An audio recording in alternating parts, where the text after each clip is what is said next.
السلام علیکم ورحمۃ اللہ وبرکاتہ۔ کیسے ہیں آپ سب؟ اللہ تعالیٰ سے امید کرتے ہیں آپ ایمان کی نیک حالت میں ہوں گے اور اللہ تعالیٰ ہم سب پر اپنی رحمتیں فرمائے۔ آج سورۃ بقرہ کی آیت نمبر 238 جو ہے وہ آپ کے سامنے تلاوت بھی کریں گے اور ترجمہ اور تفسیر بھی۔ تو شروع کرتے ہیں۔ بسم اللہ الرحمن الرحیم۔ حافظوا علی الصلاۃ والصلوات حافظوا علی الصلاۃ والصلوات الوسطی وقوموا للہ قانتین۔ اس کا ترجمہ تمام نمازوں کی مستقل طور پر یک کے بعد دیگر حفاظت کرتے رہو، خصوصاً بیچ والی نماز یعنی نماز عصر کی، اور نماز میں اللہ کے سامنے ادب سے کھڑے رہا کرو، یعنی وقوموا للہ قانتین، اللہ کے سامنے ادب سے کھڑے رہا کرو۔ اس میں جو سب سے اہم ترین بات یہ ہے کہ اللہ تعالیٰ نے یہ نماز کو یعنی کہ دیکھ لیں، نماز کے متعلق یہ آیت، اسپیشل نماز کے متعلق یہ آیت اتری ہے، ٹھیک ہے۔ سب سے پہلے ہمارے لیے تو یہی ضروری ہے کہ یہ آیت نماز کے متعلق اللہ تعالیٰ نے اتاری ہے کہ یک کے بعد نماز کی حفاظتیں کرنا، اور خصوصاً عصر کی نماز کی طرف اللہ تعالیٰ نے زیادہ زور دیا ہے، ٹھیک ہے۔ اور قرآن پاک میں آپ کو پتہ ہے سورۃ عصر بھی ہے 30ویں پارے میں۔ تو حضرت زید بن ارقم رضی اللہ تعالیٰ عنہ تھے، تو وہ فرماتے ہیں کہ ہم نماز میں بات کر لیا کرتے تھے، آدمی اپنے بھائی سے اپنی ضروریات کی بات کر لیا کرتا تھا، یعنی نماز کے پڑھنے کے دوران، یہاں تک کہ یہ جب آیت نازل ہوئی تو ہمیں نماز میں خاموش رہنے کا حکم دیا گیا۔ یعنی یہ جو آیت اللہ تعالیٰ نے تمام نمازوں کی مثلا حفاظت کا حکم دیا ہے، حفاظت سے مراد یہ ہے کہ تمام نمازوں مثلا مستقل طور پر یک کے بعد دیگر ان کی حفاظت کی جائے، یعنی دائمی طور پر مسلسل پڑھی جائیں، درمیان میں کوئی نماز چھوڑی نہ جائے، ان کے اوقات اور ارکان کی حفاظت کی جائے، ٹھیک ہے۔ یعنی ان کو یہ جو نماز ہے آپ نے ابھی یعنی کہ قرآن پاک ابھی شروع ہے، الف لام میم ذالک الکتاب، اس میں بھی اللہ نے کہہ دیا ہے کہ ایمان والوں کی جو نشانی ہے نا، وہ سب سے پہلے ان میں نماز ہے، وَيُقِيمُونَ الصَّلَاةَ لفظ استعمال ہوا ہے۔ تو نماز یعنی نماز کسی بھی قسم میں نہیں چھوڑی جا سکتی، کسی بھی قسم میں، یعنی مسلمان ہونے کی حیثیت سے اللہ تعالیٰ نے ہمیں کتاب دی ہے قرآن پاک، تو وہ قرآن پاک ہمیں پڑھنے کے لیے دیا ہے۔ اب جو کوئی بندہ قرآن پاک جتنا زیادہ پڑھے گا اور عمل کرے گا وہ جنتی، اس کو نہ پڑھیں، اس کو ایسے ہی رہنے دیں، تو آپ پھر اپنا سوچ لیں کہ ہمارا ٹھکانہ کیا ہے، ٹھیک ہے۔ تو اس میں یہ اسپیشل مثلا یہ آیت بھی آئی ہے کہ نمازوں کی خصوصاً یک کے بعد دیگر حفاظت کریں، مثلا جب نماز کا ٹائم ہو، اذان ہو تو نماز پڑھ لیں، یہ اللہ کا حکم مان رہے ہیں۔ آپ یہ سوچ کر نماز پڑھیں کہ یہ اللہ نے ہمیں حکم دیا، ہم اللہ کا حکم مان رہے ہیں، ٹھیک ہے۔ اسی طرح سورۃ مومنون میں اللہ تعالیٰ فرماتے ہیں وہ مومن فلاح پائیں گے جو اپنی نمازوں کی مستقل طور پر یک کے بعد دیگر حفاظت کرتے رہیں، یہی لوگ جنت الفردوس کے وارث ہوں گے اور اس میں ہمیشہ رہیں گے، ٹھیک ہے۔ اسی طرح انشاءاللہ تعالیٰ ہم آگے چل کر اس کے آگے اور بھی مختلف صورتیں ہیں، ان میں آپ کو بتاؤں گی کہ نماز کے بارے میں مثلا ایک اور میں یہاں میں آپ کو بتاؤں گی، سورۃ معرج ہے، اس کی آیت نمبر آپ 34 35 دیکھ لیں، 19 تا 23 دیکھ لیں، ٹھیک ہے۔ ان میں اللہ تعالیٰ نے نمازوں کے متعلق اس میں یعنی کہ زور دیا ہے کہ جو نمازی تو در حقیقت وہ ہیں جو اپنی نماز کی مستقل طور پر حفاظت کرتے ہیں، ایسے لوگ ہی جنت میں جائیں گے۔ پھر آیت نمبر 19 تا 23 میں بے شک انسان بڑا بے صبرا پیدا کیا گیا، جب اسے کوئی برائی پہنچتی ہے تو وہ وال ویلا کرتا ہے، اور جب کوئی بھلائی پہنچتی ہے تو وہ ہاتھ روک لیتا ہے۔ اور جو نمازی مستثنیٰ ہیں جو اپنی نماز پر مثلا وہ واویلا مثلا جو اپنی نماز کی حفاظت کرتے ہیں، تو وہ ہمیشہ مسلسل پڑھتے ہیں۔ نماز اس طرح پڑھنی چاہیے جس طرح تم نے مجھے پڑھتے ہوئے دیکھا۔ آپ صلی اللہ علیہ وسلم فرماتے ہیں کہ نماز صرف قرآن پاک میں نماز کے متعلق یہ ہے کہ نماز پڑھیں، یہ نہیں بتایا کس طرح پڑھیں۔ تو صحیح بخاری میں آپ صلی اللہ علیہ وسلم فرماتے ہیں کہ نماز اس طرح پڑھو جس طرح تم نے مجھے پڑھتے دیکھا ہے۔ تو سورۃ نساء میں اللہ فرماتے ہیں بے شک نماز مومن پر اوقات مقررہ میں ادا کرنا فرض ہے۔ جیسے میں نے آپ کو بھی تھوڑی دیر پہلے بتایا کہ نماز جو ہے وہ اللہ تعالیٰ نے قرآن پاک میں پڑھنے کا حکم دیا ہے۔ تو یہ حکم جو اللہ تعالیٰ نے ہمیں حکم دے دیا ہے، آپ جانتے ہیں کہ حکم جو ہے وہ ماننا پڑتا ہے، اس میں کوئی بہتری ہوتی ہے، ہماری بہتری ہوتی ہے۔ تو اسی طرح آپ صلی اللہ علیہ وسلم مثلا یہ عجیب فضائل اعمال بک کا نام ہے، صحیح مسلم میں بھی ہے اور باب الایمان میں بھی ہے کہ کیا تمہارے اعمال ہیں، کیا تمام اعمال ہیں اللہ کو سب سے زیادہ، یعنی یہ حدیث میں نے اس کا مطالعہ کر لیا ہے۔ اس کا حدیث کا مفہوم کچھ یوں ہے کہ تم کیا جانتے ہو کہ تمہارے اعمال میں سب سے زیادہ اللہ کو کون سی چیز پسند ہے۔ یہ حدیث ہے صحیح مسلم میں کتاب الایمان میں، ٹھیک ہے۔ تو آپ بے شک اس کی سرچ کر کے اس کو پڑھیں کہ اللہ تعالیٰ نے فرمایا، انسان کو اللہ تعالیٰ فرما رہے ہیں کہ تمام اعمال میں اللہ کو سب سے زیادہ کون سا عمل محبوب ہے۔ آپ صلی اللہ علیہ وسلم نے فرمایا نماز اپنے وقت پر پڑھنا، ٹھیک ہے۔ نماز اپنے وقت پر پڑھنا یعنی کہ جب اذان ہو آپ فوری طور نماز پڑھیں، پڑھنی تو ہے ہی ہے، پڑھنی تو ہے ہی ہے نماز، تو کیوں نہ انسان اللہ کے حکم کے مطابق جو ہے وہ اپنے یعنی کہ جب اذان ہو تب نماز پڑھ لیں۔ نمازوں کو ضائع کر دینے والے دوست کی ہیں، ٹھیک ہے۔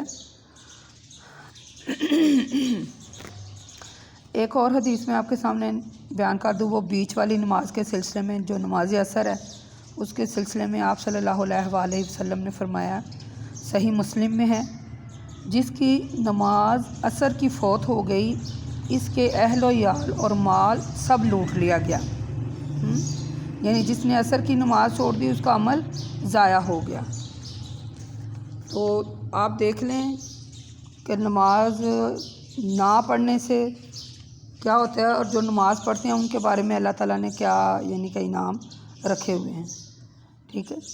تو اس لیے نماز میں ایک اور میں آپ کو بتاتی چلوں کہ نماز میں لوگوں سے گفتگو کرنا جائز نہیں۔ نماز تو بس تسبیح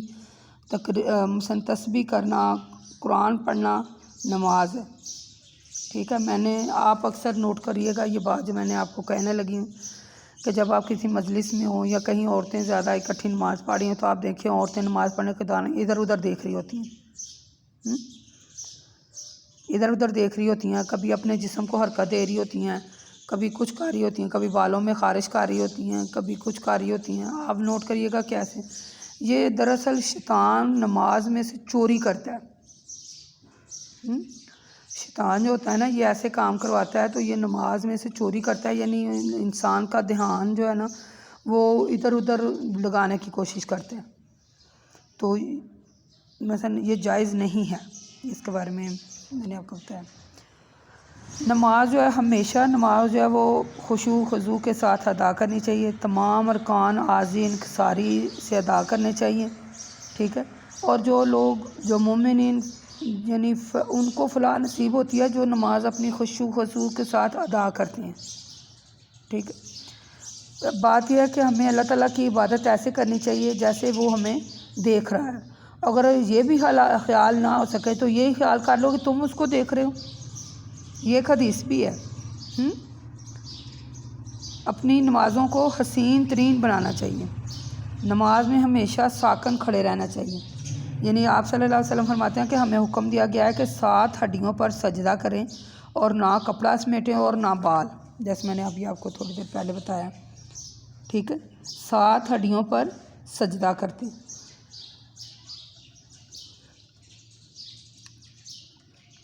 اس کے آگے کہ جب مثلا اس کے آگے مختلف جو ہے نا وہ مسائل آ جاتے ہیں، مثلا جیسے کہ جب کھانا حاضر ہو تو نماز نہ پڑھے، اور نہ ایسی حالت میں نماز پڑھے کہ اسے پیشاب پخانے کو روکا رکھا ہو، آپ کو سمجھ آئی کہ کیا کیا کہا میں نے؟ کہ جب آپ کے سامنے کھانا آ جاتا ہے تو تب آپ سب سے پہلے کھانا کھا لیں، اور یعنی کہ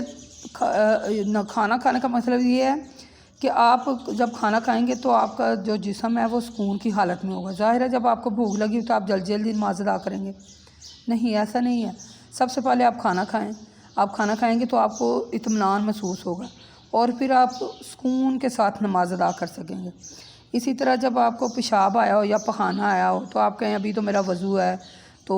مثلا میں نماز پڑھ لوں، تو آپ نماز پڑھ لیں تو پخانہ اور پیشاب کی آپ کو حاجت ہو، ایسے نہیں۔ آپ پخانہ اور پیشاب کریں اور اپنے آپ کو سکون میں لائیں تو پھر آپ نماز پڑھیں۔ اسی طرح ایک اور جگہ بھی ہے، آپ صلی اللہ علیہ وسلم نے فرمایا، حضرت عائشہ صدیقہ رضی اللہ تعالیٰ عنہ فرماتی ہیں، میں نے آپ صلی اللہ علیہ وسلم سے نماز میں منہ موڑنے اور ادھر ادھر دیکھنے کے متعلق سوال کیا تو آپ صلی اللہ علیہ وسلم نے فرمایا شیطان کی لوٹ ہے جو وہ بندے کی نماز میں سے لوٹ لیتا ہے، جیسے میں نے آپ کو بھی بتایا۔ اس کے بارے میں یہ کہ نماز میں جمائی آئے تو جہاں تک ہو سکے اسے روکے، یعنی آپ دیکھیے گا یا بات نوٹ کریے گا، آزمائیے گا اس کو کہ جب آپ ادھر ادھر باتیں کر رہے ہوتے ہیں یا ادھر ادھر ایسے بیٹھے ہوتے ہیں تب آپ کو جمائیاں نہیں آتی ہیں۔ جب بھی آپ نماز کے لیے کھڑے ہوتے ہیں، وضو کر کے آتے ہیں، نماز کے لیے کھڑے ہوتے ہیں تو آپ کو ساری نماز میں جمائی آئی جاتی ہے، تو اس کو پوری کوشش کریں، پوری، کہ آپ اس جمائی کو روکیں۔ وہ شیطان ہوتا ہے، آپ کو یعنی کہ بھول جاتا ہے کہ میں یہ کیا کر رہی تھی یا کیا کیسے نماز پڑھی تھی، 2 رکعتیں پڑھی ہیں، یعنی اتحیات پڑھی ہیں، یا میں نے سبحان اللہ کتنی بار پڑھی ہے، میں نے کھڑے ہونا، یعنی ایسے کی جو غلطیاں ہیں نا وہ ہو جاتی ہیں۔ تو جو لوگ، میں نے ابھی آپ کو بتایا نا، ذکر کیا میں نے کہ نماز کے دوران ادھر ادھر نہ دیکھیں، اپنے آپ کو حرکت بالکل ساکن رہیں، بالکل اللہ کی طرف متوجہ رہیں۔ تو یہ جو ایسے کے خیالات یا ایسے کے کام ہوتے ہیں نا، یہ جو شیطان ہوتا ہے نا وہ کہتا ہے کہ میں اس کی نماز جو ہے نا وہ لوٹ کے لے جاؤں، تو وہ لوٹ کے لے بھی جاتا ہے، کیونکہ انسان کا دھیان کہیں اور، کر کچھ اور رہا ہے، ذہن میں کچھ اور چل رہا ہوتا ہے، تو اس طرح جو ہے نا وہ شیطان جو ہوتا ہے نا اس کی نماز جو ہے نا وہ لوٹ کے لے جاتا ہے۔ 5 نمازیں اللہ تعالیٰ نے ہم پر فرض کی ہیں، تو ان کے لیے اچھا سا وضو کرنا چاہیے، ان کو وقت پر ادا کرنا چاہیے، خشوع خضوع کے ساتھ پورا، یعنی کہ جیسے اللہ نے کہا ہے کہ میں اسے بخش دوں گا، جو بندہ خشوع خضوع کے ساتھ نماز ادا کرتا ہے اس کے لیے اللہ تعالیٰ نے جنت الفردوس دینے کا وعدہ کیا ہے۔ تو اسی طرح ہمیں اس کے جو کام ہیں جو اللہ نے ہمیں کرنے کے حکم دیے ہیں وہ ہمیں کرنے چاہیے اور اس کی وعدہ خلافی نہیں کرنی چاہیے، جیسے اللہ نے کہا ہے ویسے کریں، اور جن کاموں سے منع کیا ہے وہ نہ کریں، جن کاموں کو کرنے کا حکم دیا ہے وہ جو کام ہے نا وہ ہمیں کرنا چاہیے۔ تو میرا خیال ہے اس کے آگے بھی انشاءاللہ تعالیٰ نماز کے بارے میں ہم بات کریں گے، بس آپ کے لیے فی الحال اتنا ہی ہے کہ یہ قرآن اللہ تعالیٰ نے انسان کی ہدایت کے لیے اتارا ہے، تو جس کام کا حکم دیا ہے وہ کام کریں، جس کا منع کیا ہے وہ نہ کریں۔ تو جس کام کا کرنے کا حکم اللہ نے دیا ہے اگر وہ ہم کرتے ہیں تو ہم جنتی ہیں، ٹھیک ہے۔ یا مثال کے طور پر جیسے اب میں نے آپ کو نماز کے بارے میں بتایا کہ نماز اللہ نے کہا ہے نماز 5 نمازیں فرض کی ہیں، ان کو اپنے وقت پر ادا کریں، خشوع خضوع کے ساتھ ادا کریں، سکون کے ساتھ ادا کریں، اور اگر یعنی کہ آپ یہ دیکھیں کہ اللہ ہمیں دیکھ رہا ہے نماز پڑھنے کے دوران، اور اگر آپ یہ نہیں سوچ رہے تو آپ یہ دیکھ رہے ہیں کہ میں اللہ کو دیکھ رہا ہوں، تو اللہ تعالیٰ نے جنت الفردوس دینے کا وعدہ کیا ہے جو بندہ صحیح نماز پڑھ کے آئے، ٹائم پر پڑھ کے آئے، ٹھیک ہے۔ اس کے آگے میں انشاءاللہ تعالیٰ اور بھی ہیں تو آگے بھی میں آپ کو اس کے بارے میں بتاؤں گی، بس فی الحال یہ ہے کہ اگر آپ کو ابھی پتہ چلا ہے میری یہ ویڈیو دیکھ کر کہ نماز کے بارے میں پتہ تو سب کو ہوتا ہے نماز پڑھنی ہے، تو خدا را ابھی سے نماز پڑھنی شروع کر دیں، اور اگر آپ صحیح نہیں پڑھیں تو صحیح پڑھنے کی کوشش کریں، اور اللہ تعالیٰ سے دعا کرتے ہیں میرے پروردگار ہے، میرے پاک پروردگار ہے، میرے پالنے والے ہے، میرے رب، ہمیں اپنے راستے پر چلا اور ہمارے دل میں اپنی محبت پیدا کر دیں اور ہمیں صحیح کام کرنے کی توفیق دے۔ وما الینا الا البلاغ المبین وقولوا قولی ھذا استغفر اللہ استغفر اللہ استغفر اللہ۔ السلام علیکم ورحمۃ اللہ وبرکاتہ۔